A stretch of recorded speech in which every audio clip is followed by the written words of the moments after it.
we didn't actually get an invoice for that 1069 until like January, payable in February.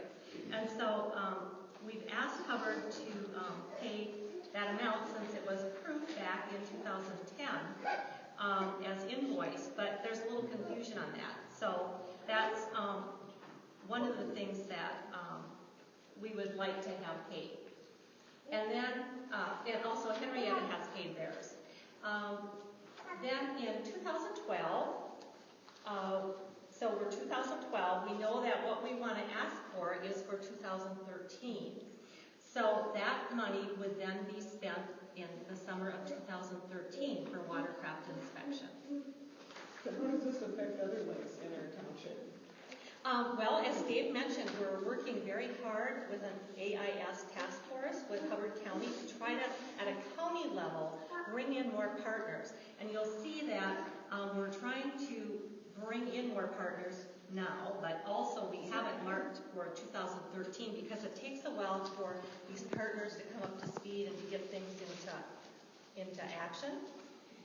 And then also in 14, even more partners. How does this affect the mass majority of our township that doesn't live on the lake? Okay, well, as we pointed out on the one side of your chart, if you want to look at the 2012 AIS update,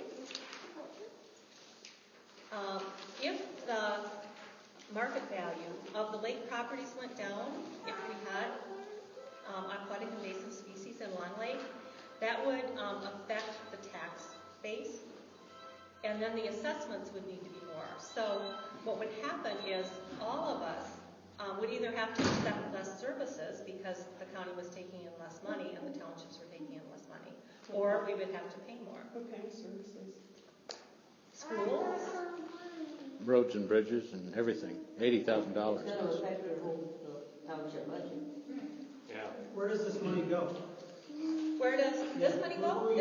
This goes to, in 2010, we had a grant, a matching grant with the DNR. Remember, they paid for part of it, and then the townships paid for part of it. And then, of course, the Lake Association does things. Where'd it go? It paid for the inspectors. Aren't they and then interns? they educated people. Aren't they interns? Yeah. We have to pay for it. They're paid interns. The DNR hires them. Are you sure? Yes, Yeah. absolutely sure. Usually interns don't get paid. Yes, they were paid. Yes. Yeah.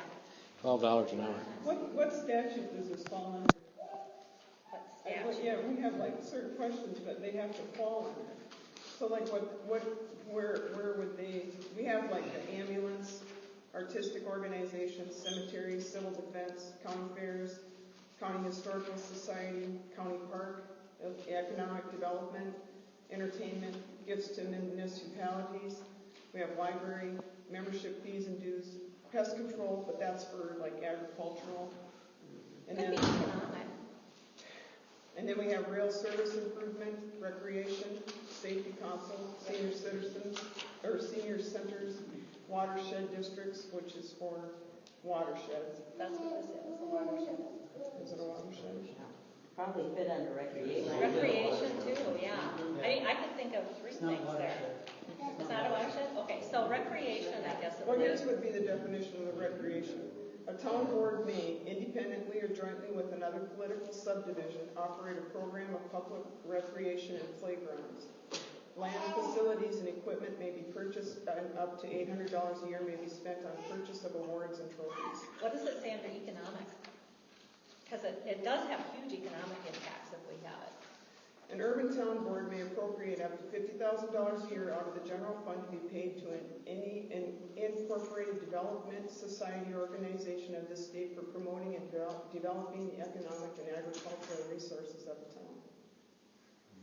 Okay, but you can also ask for donations, right? Well, we have to answer three questions in determining if we can expend monies for town expenditures must also be for a public purpose. And we have three questions that we have to answer to. Is a contribution for a public person and purpose and in the town's interest? And I can explain that too. This would be the definition of contribution for a public purpose The public purpose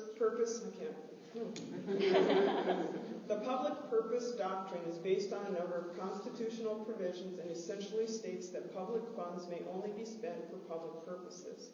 Although public purpose cannot be precisely defined, the courts typically define it to mean such an activity as will serve as a benefit to the community as a body and which, at the same time, is directly related to the functions of the government. The primary objective of the expenditure must serve a public purpose rather than promote some private end.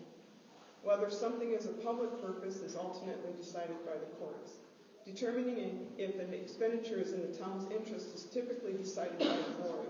This aspect of the question reflects that even though a contribution may be statutorily authorized and for a public purpose, a board may still decide not to make the contribution on the basis that it is not in the town's interest.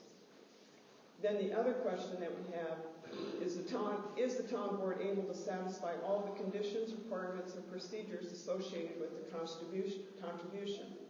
The answer to that question is each authorized contribution carries its own set of conditions and requirements. Some contributions are very simple and straightforward, while others are much more complicated and may involve elector authorization, a written agreement, or a variety of other requirements. If a town board is not able to satisfy all the statutory requirements, the contribution may not be made. As the town board works through the procedure to make the contribution, it should carefully document in its minutes that each statutory requirement has been satisfied.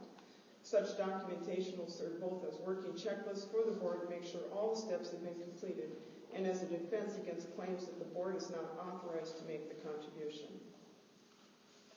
Are these new requirements or these requirements have been there all along? This paper was documented in 2005 because it's become an issue over the last several years that there are so many people coming and asking for donation from the township. Did you apply those to the donation you made to this organization last year? You've still been That's a digging really into it big because question. there's so many rules and regulations. Well, you know, they make it sound like everybody in this room is a lawyer. But there ain't anybody in here that's a lawyer, I don't think. You know. Good point. So, you know, I just think, you know, as far as what you talked about for the benefit of the town, the township, Long Lake is a big benefit for this township. You look at that tax base and that 60% of Long Lake that's in Hubbard Township. And I'll tell you what, if these little suckers get in there and everything goes down the tubes, you're going to see everybody's taxes go up, whether you live on Long Lake or not. Because the valuations have gone down because you can't sell the darn thing. Go down to some of those lakes that have been infested, like Lake Minnetonka with Eurasian milfoil. That would be a lot more valuable lake if it didn't have that stuff in it. Because you can literally walk on that. Now, I know this is a Eurasian milfoil, but, you know, you've got... I did not realize that... I grew up on near Lake Erie in Toledo, Ohio. I did not realize that 80-some% of the walleye... Yeah. That was a big... Scary. When the federal government banned the commercial fishing on Lake Erie, the walleye, the sport fishing went up like right through the stratosphere. Yep. And I didn't realize, because I've been gone from there for almost 30 years, I didn't realize that this thing had infested Lake Erie. So I think maybe I would like to continue so that we at least tell our story and we can think about all of the impacts. I mean, there was a number of impacts there. And then somebody had their hand raised, and I know, Joanne, you had something too. So in 2011 then, you guys have said that you would give us $600. And what we would like to do is, we know that we missed this benefit because of the state shutdown, so we would like to add that together. And then, so